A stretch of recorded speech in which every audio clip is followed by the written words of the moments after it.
Hey guys, this is Danny with ParTay. So I'm going to go ahead and give you a spoiler alert up front, just in case you decide that you may not want to finish watching this. But I'm going to be issuing a challenge out, actually a few challenges to Kenneth Bird with Luminous 4K. I'm just going to be honest with you guys. The reason I do this, I don't have to do this. I could just ignore him because the bottom line is he's not going to hold any kind of competition for our company whatsoever. Essentially to my brother-in-law and myself, he's a bit of a joke. But the problem with that is that, when you look at the community of people that are out there doing this, in different forms. I like to think of ours as being a little bit higher form, just from a technology standpoint. Not to say it's always better. It's better for high ambient light environments, in my opinion, definitely, because that's what we specialize in. But really, what insults me most is just the lies and the scams that I've caught him in on many occasions. One, Mr. Bird, condensed lighting is not your recessed lighting.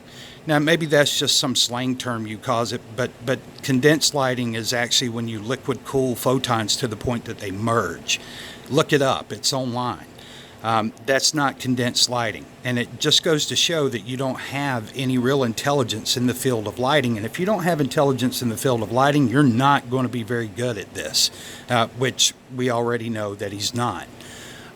Second thing is, what is gain times 2? What is your baseline for the 2? So what gain are you talking about? Because if you're talking about a 1 gain, a 2 gain, a 0.5 gain, what are you baselining that off of? The next thing would be, the next challenge, what is 12 times color enhancement? 12 times what? And what exactly in your product is it that's enhancing color? Now, you don't have to tell us. I don't want to know your secrets, but it's easy enough to explain how that works. We know how True Motion with LG works, and that's a name that they came up with, but they explain what does it in their processing. So, you can explain how, not necessarily what it is in the formula that's doing it, but how it does it. What is it doing? So why don't you explain that instead of just putting out these crafty little words that sound like you actually know something? And then I would go into, the ambient light.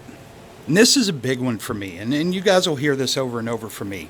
No coating, not mine, not Crow's, not Sonic Chill's, not his. No one's coating is technically ambient light. To reject light, and I've got a video that's going to be coming out soon about ALR, but to reject light, you have to have physical blockades to light. A sprayed on or rolled on coating will not do that, guys. It just won't do it. There's no way that you have some sort of particle inside of a coating that you spray or roll on that's going to be smart enough to know to accept the light from your projector, but to reject the light from the sides and from the top and from the bottom. So all you're talking about here is some level of diffusion, and I'm telling you that I've seen his product, and I can show you some snapshots, later on in that ALR, I intend to, of where you can see the light just cascading down his screen. A true diffusive mix of any sort, whether it's paint or whether it's polymers, whether it's, resins, whatever it is, will not do that. So that just goes to show that there's really no ambient light rejection. What he's trying to do is he's trying to outrun ambient light with increased brightness by using pure metallics or almost pure metallics in his mixes. And we've seen it time and time again. He keeps running away from it, saying that's not my product, that's fake.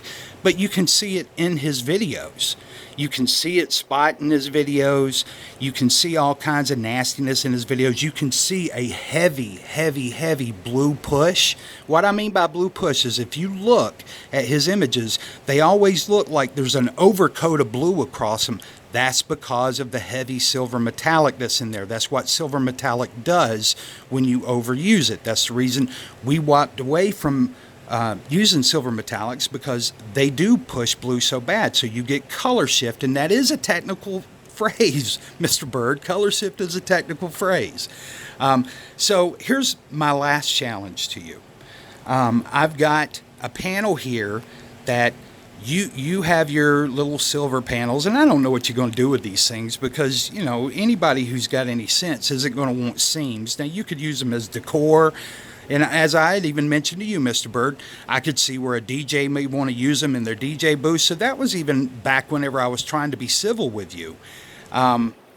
But the insults from you about how no one else out there can touch your technology, nobody can do what you do, nobody does things on your level, I'm promising you, you have never, ever done a demonstration that has as much light as this room is, because this is real, natural, ambient light, not some little window sitting a foot away from where your wall is and it cascades a little light down it. No, that's too easy, right?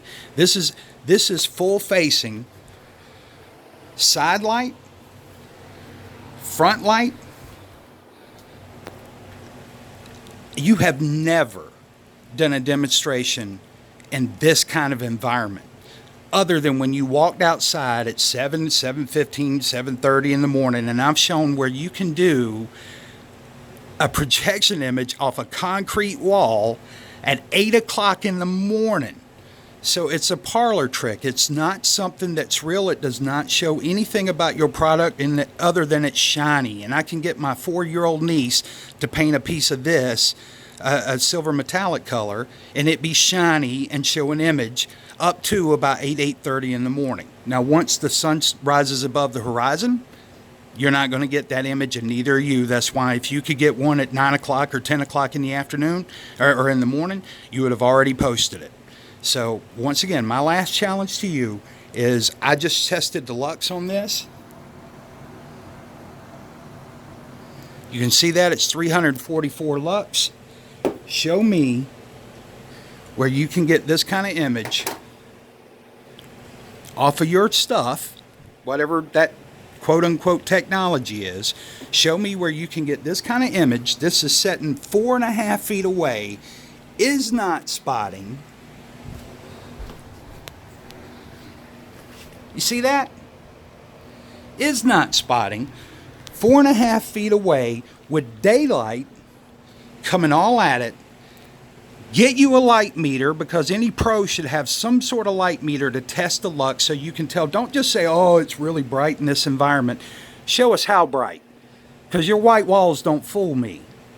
Show me how bright it is, and there's your challenge. If you can do that, I'll shut up at least about that thing. I won't be quiet about the rest, I promise you, but I will be quiet about that. But I don't think you can pull this off, because your stuff's going to spot.